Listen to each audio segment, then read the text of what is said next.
بالله من الشيطان الرجيم. بسم الله الرحمن الرحيم. الحمد لله رب العالمين الرحمن الرحيم مالك يوم الدين إياك نعبد وإياك نستعين اهدنا الصراط المستقيم صراط الذين أنعمت عليهم غير المغضوب عليهم ولا الضالين آمين. اهدنا الصراط المستقیم. اے اللہ ہمیں سیدھا راستہ دکھا یا سیدھے راستے پر چلا. صراط الذین انعمت علیہم، ان لوگوں کے راستے پر جن پر تو نے انعام فرمایا. غیر المغضوب علیہم ولا الضالین، ایسے لوگ جن کے اوپر نہ تیرا غضب نازل ہوا اور نہ وہ گمراہ. مغضوب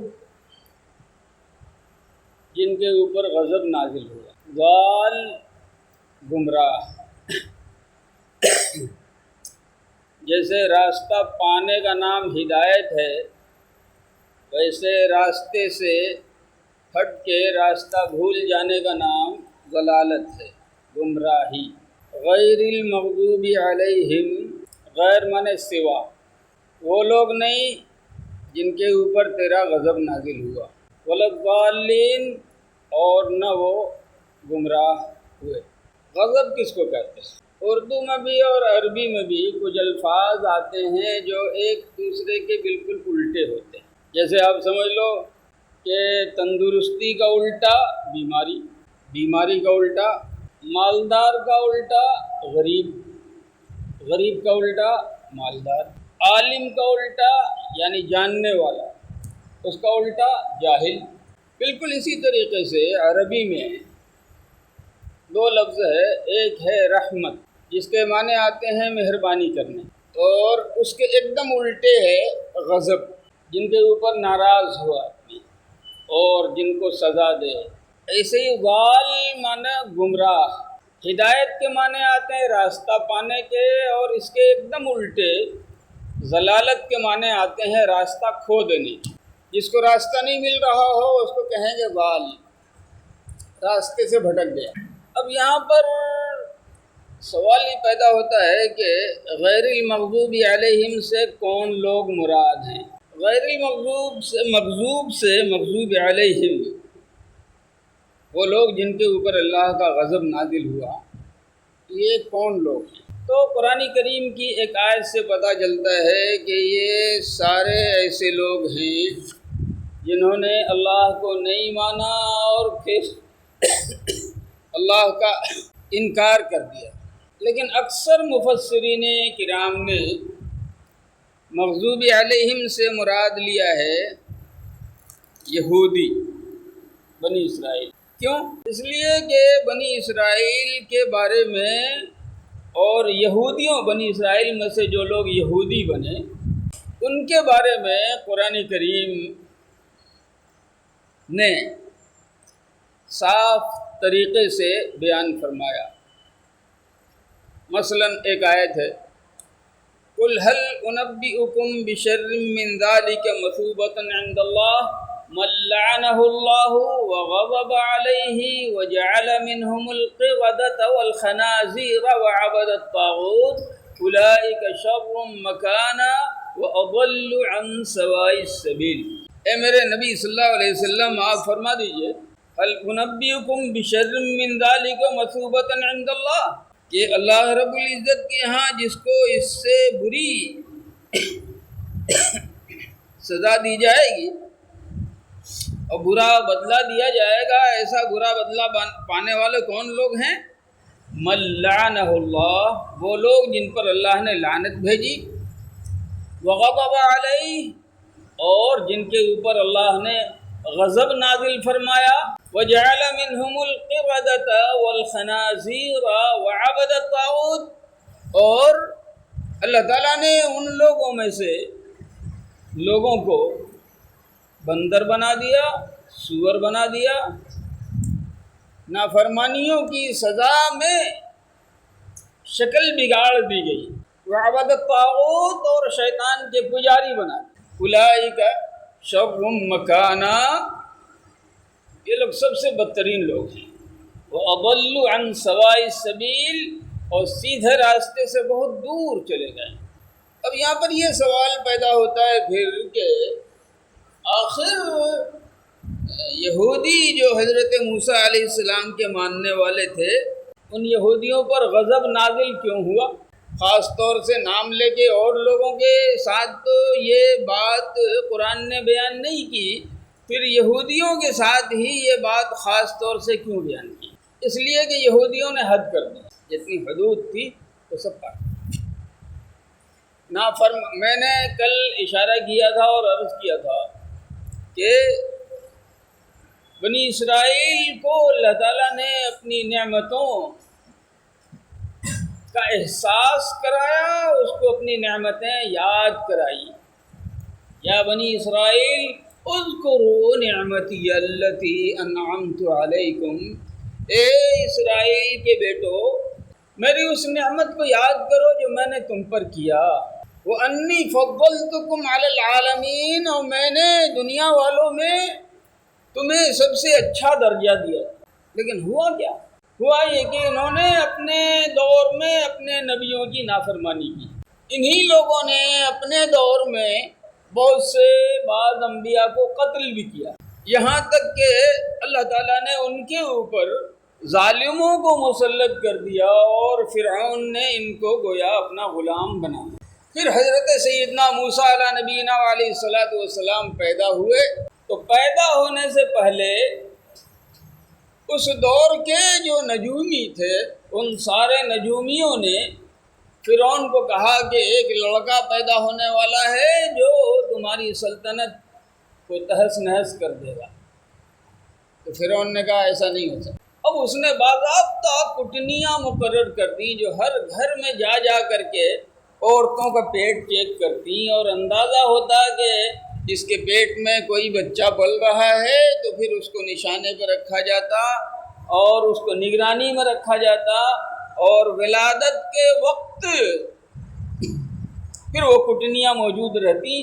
اگر بچی پیدا ہوتی تو چھوڑ دیا جاتا، اور بچہ پیدا ہوتا تو پیدا ہوتے ہی قتل۔ اس کو بھی قرآن کریم نے بیان فرمایا ہے، یقتلون ابناءکم ویستحیون نساءکم، یہ تمہارے لڑکوں کو قتل کر دیا کرتے تھے اور تمہاری لڑکیوں کو زندہ چھوڑ دیتے تھے۔ اب حضرت موسیٰ علیہ السلام ماں کے پیٹ میں آ گئے تو ان کو لگا کہ تمام بچوں کا قتل عام ہو رہا ہے، اگر میرے پیٹ میں بھی لڑکا رہا تو پیدائش کے بعد مجھے میرے لڑکے کو بھی میرے نظر کے سامنے مار ڈالا جائے گا۔ لیکن کوئی چیز اللہ کی قدرت سے باہر نہیں ہے۔ موسیٰ علیہ السلام اندر بڑھتے رہے اور اوپر پیٹ کا سائز جو تھا وہی تھا، کسی قریب سے دیکھنے پر بھی کسی کٹنی کو اندازہ ہوتا ہی نہیں تھا کہ یہاں کوئی جاندار پل رہا ہے۔ ولادت کا وقت قریب آ گیا تو ان کی والدہ جنگل کی طرف چلی، اور پھر وہاں ہے تو موسیٰ علیہ السلام کی پیدائش ہوئی۔ پھر اندازہ ہوا کہ صاحب پہلے پتہ نہیں چلا لیکن بچہ روئے گا تو معلوم ہو جائے گا۔ پھر اللہ تعالیٰ نے اس کا بھی انتظام کر دیا۔ پھر سوچنے لگی کہ اب آخر بچہ بڑا ہوگا تو لوگ دیکھیں گے، پھر کیا ہوگا؟ اللہ پاک نے فرمایا کہ انتظام ہم کو کرنا ہے، تم کو ڈرنا نہیں ہے۔ اور ان کے دل میں بات ڈالی کہ تم کو زیادہ ڈر لگے تو ایک صندوق بناؤ اور اس بچے کو صندوق میں ڈال کے دریا کے حوالے کر دو۔ تو صندوق بنا کے دریا کے حوالے کر دیا گیا، اور اللہ کی قدرت دیکھیے کہ وہ صندوق بہتا بہتا فرعون کے محل کی طرف چلا۔ ماں کو ڈر لگ رہا تھا کہ جس کے ڈر سے بچانے کے لیے اتنی ساری تدبیریں کی جا رہی ہیں، اتنا سارا اپائے کیا جا رہا ہے، یہ بچہ تو یہ پانی میں دریا کا پانی میرے بچے کو تو ادھر ہی لے جا رہا ہے۔ اچھا، اتفاق سے وہاں جانے کے بعد فرعون اور اس کی بیوی دونوں اوپر بیٹھی ہوئی تھی، وہاں سے پتہ چلا کہ دریا میں کوئی چیز بہتی ہوئی آ رہی ہے، تو غلام کو بھیجا گیا کہ جلدی سے جا کے وہ لاؤ وہاں سے۔ وہ گیا اور صندوق کو کھینچ کے لا کے اس کے سامنے رکھا دیا۔ جیسے ہی کھولا تو دیکھا کہ خوبصورت بچہ ہے اس کے اندر۔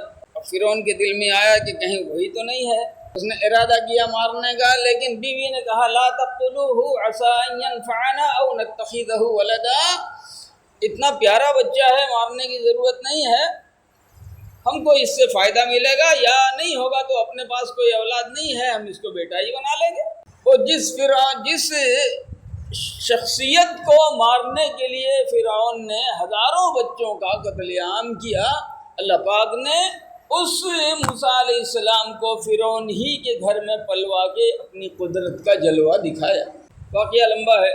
پھر موسیٰ علیہ السلام کو جب نبوت مل گئی، اللہ نے حکم دیا جاؤ فرعون کے پاس، اور ڈرنے کی ضرورت نہیں ہے، اننی معکما، میں تمہارے ساتھ ہوں، اسمع و ارا، میں سن بھی رہا ہوں دیکھ بھی رہا ہوں۔ فرعون کیا کر لے گا؟ آئے اور فرعون سے بات چیت کیا، پھر جادو کا مقابلہ ہوا، اور لمبی کہانی ہے، اپنے اپنے وقت پہ قصہ آئے گا۔ جادو کا مقابلہ ہوا، کوئی جواب نہیں بن پڑا۔ یہ بنی اسرائیل غلاموں کی زندگی گزارتے رہے۔ ایک رات حکم آ گیا اللہ کی طرف سے کہ چلو سب کو سمیٹو اور نکلو یہاں سے۔ مصر میں رہتے تھے، فرعون کی حکومت بھی مصری ہی میں تھی۔ وہاں سے لے کے جب چلے تو دریا کے کنارے پہنچ گئے، اور اب ان لوگوں نے کہا کہ اب کیا ہوگا، پیچھے سے فرعون اپنا لشکر لے کے پہنچ گیا۔ تو موسیٰ علیہ السلام نے فرمایا کہ کلا، ہرگز نہیں، ہمارا کچھ بھی بگڑے گا، ان معی ربی سیہدین، میرے ساتھ میرا رب ہے، وہ میرے لیے راستہ نکالے گا۔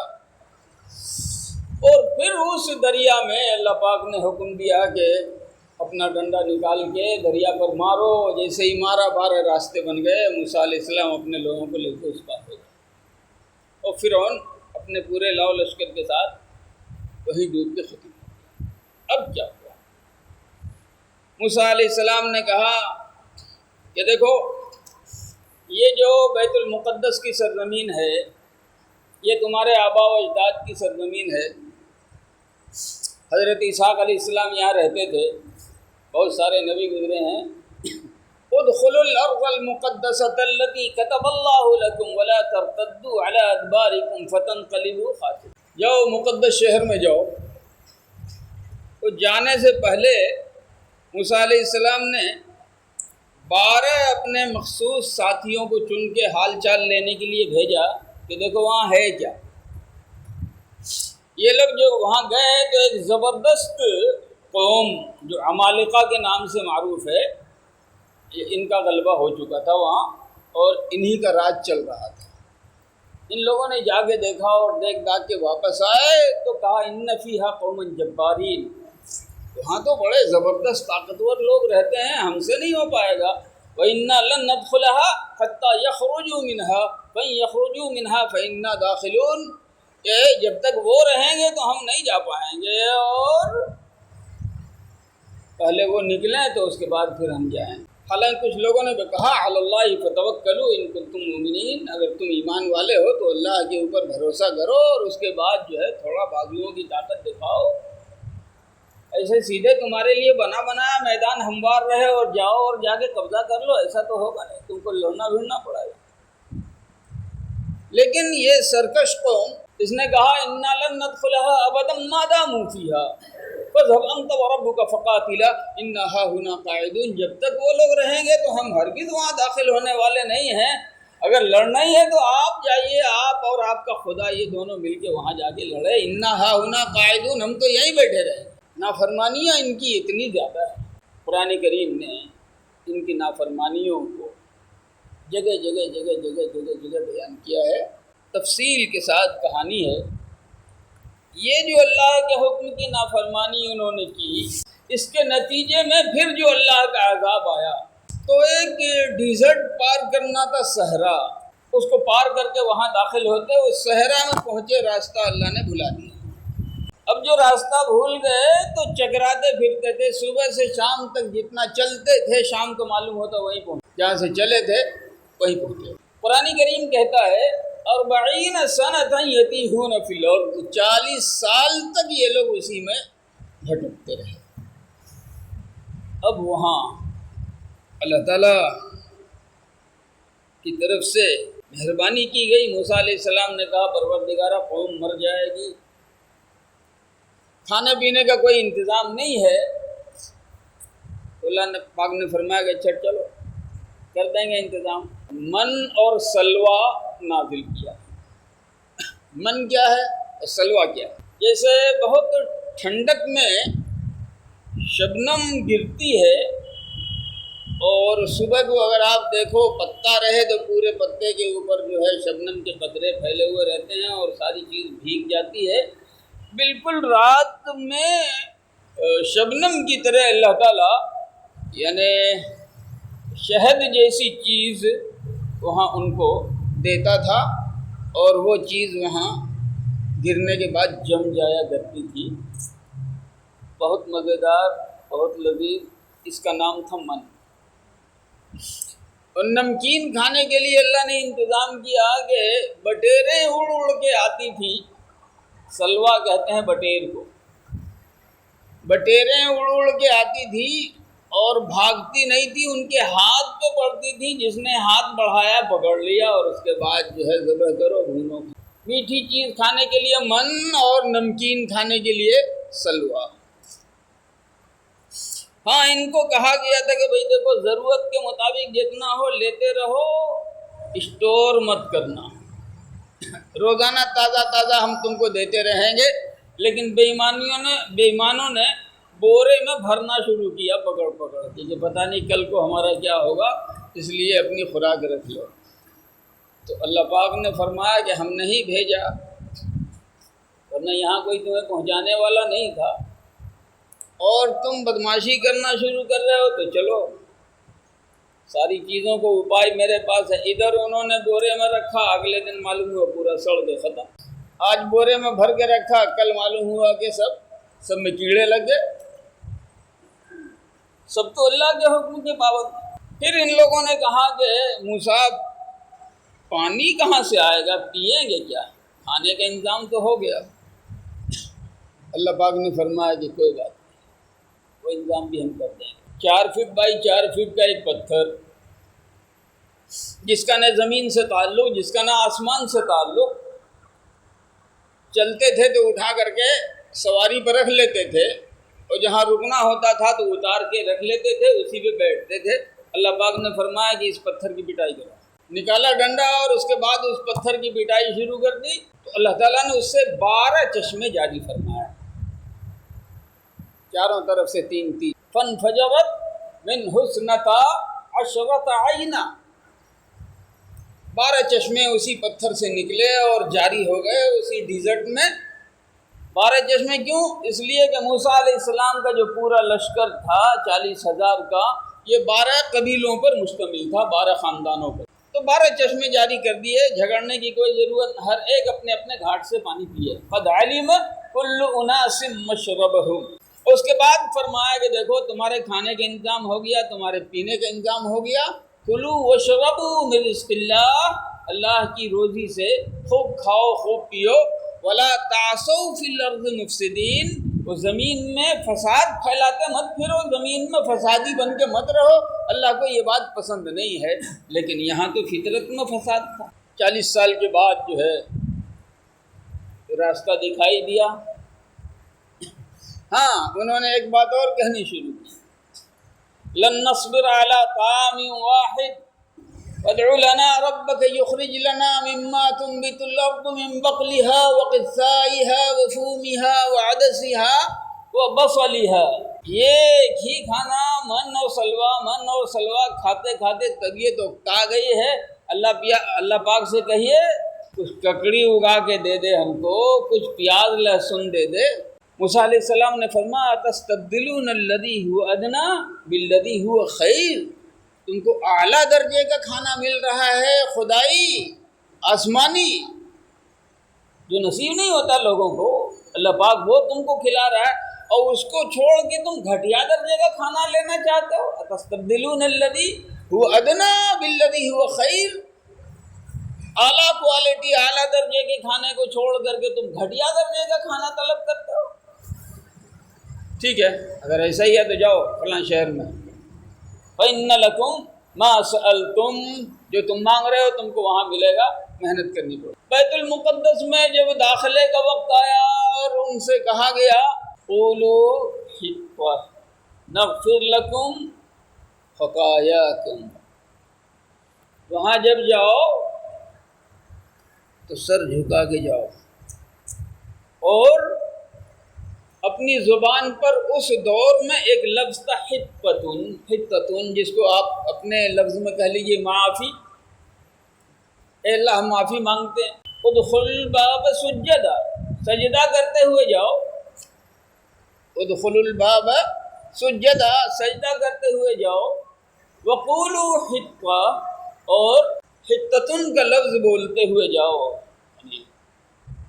میں نے بتایا نا کہ اس کا مطلب ہے معافی، اللہ سے معافی مانگتے ہوئے جاؤ. فبدل الذین ظلموا قولا غیر الذی قیل لهم، جو بات کہی گئی تھی ان بے ایمانوں نے اس کو بدل دیا، دونوں طریقہ بدل دیا. بجائے اس کے کہ سجدہ کرتے ہوئے داخل ہوتے، انہوں نے الٹا جو ہے وہ چوتڑ کے بل جو ہے پاؤں آگے کر کے ایسے ہی.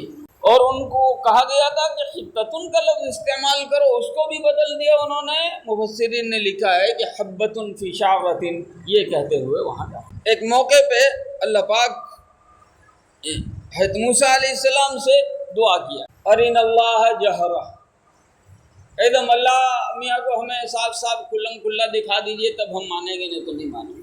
بہت سمجھایا موسیٰ علیہ السلام نے، بہت سمجھایا. ایک موقع پہ کہا کہ سب کے پاس دستور ہے، سب کے پاس ضابطہ ہے، ہمارے پاس نہیں ہے، جائیے اللہ میاں سے کچھ مانگ کے لائیے ہمارے لیے. موسیٰ علیہ السلام نے موسیٰ علیہ السلام کو اللہ تعالیٰ نے پہلے 1 مہینے کے لیے بلایا اور پھر 10 دن اور بڑھا کر کے 40 دن طور پہ رکھا، اور پھر وہاں سے تورات کی تختیاں دی لے کے آئے. اب اس کے بعد جو ہے کہا دیکھو یہ اللہ تعالیٰ نے یہ دیا ہے اور اس کے مطابق زندگی گزارنی ہے، اس کے مطابق چلنا ہے. انہوں نے کہا ارے اتنا کڑا قانون، 2 ٹائم کی نماز پڑھنی پڑے گی اور یہ کرنا پڑے گا وہ کرنا پڑے گا، یہ ہم سے نہیں ہو پائے گا.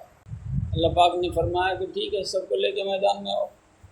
سب کو لے کے میدان میں آئے تو پورا طور کا پہاڑ اکھاڑ کے جڑ سے اور ان کے سر پہ لا کے لٹکا دیا کہ اب بولو مانگتے ہو کہ نہیں مانگتے. دیکھا کہ اگر اب نہیں مانتے ہیں تو بھرتا بنے بغیر کوئی چارہ نہیں ہے، اب تو مر ہی جائیں گے. وہ سارے لوگ سجدے میں گر گئے کہ اللہ معاف کر دیجئے، لیکن بے ایمان اتنے بڑے تھے کہ سجدے میں گرے تو تھے لیکن کنکھیوں سے دیکھ بھی رہے تھے کہ کہیں گرتا تو نہیں ہے. قرآن کریم کے اندر ان کی نافرمانیوں کی کہانی بھری پڑی ہے. اللہ نے جتنی مہلت دی، اللہ نے جتنی مہربانی فرمائی، اللہ نے جتنی چھوٹ دی اس قوم کو، اتنی ہی انہوں نے نافرمانی کی، اتنی ہی انہوں نے سرکشی کی، اتنی ہی انہوں نے اللہ کا حکم ٹھکرایا. ایک موقع پر قرآن بیان کرتا ہے، قرآن کہتا ہے لقد سمع اللہ قول الذین قالوا ان اللہ فقیر ونحن اغنیاء.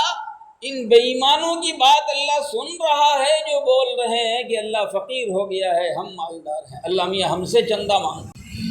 یہ یہودیوں کی بول، ان اللہ فقیر ونحن اغنیاء، اللہ تعالیٰ فقیر ہو گیا ہے، ہم مالدار ہیں. ایک اور موقع پہ انہوں نے کہا، قرآن نے اس کو بھی بیان فرمایا ہے، وقالت الیہود ید اللہ مغلولہ. یہ یہودی کہتے ہیں کہ اللہ میاں کی مٹھی بند ہو گئی ہے، کنجوس ہو گیا ہے. معاذ اللہ. غلت ایدیہم، خود ان کی مٹھی بند ہے، کنجوسی ان کے دلوں میں پیوست ہے. ولعنوا بما قالوا، اور جو انہوں نے کہا ہے اس کی وجہ سے ان کے اوپر اللہ کی طرف سے لعنت برسائی جائے گی. تو یہ مغضوب علیہم والضالین سے جو یہودی مراد ہیں بلا وجہ مراد نہیں ہیں، بلکہ انہوں نے سارے کام ہی ایسے کیے جو اللہ کے غضب کو دعوت دیتے ہوں، اسی لیے اللہ نے ان کے اوپر غضب بھی نازل فرمایا اور ذلت اور مسکن بھی نازل فرمایا۔ میں نے سوچا تھا کہ مطلب سب آج پورا ہو جائے گا، لیکن پھر وقت پورا ہو گیا اور ٹکڑا رہ گیا۔ والضالین آمین انشاءاللہ۔ اللہم صلی علی برحمتک یا سبحان اللہ وبحمدہ سبحانک اللہم وبحمدک نشہد ان لا الہ الا انت نستغفرک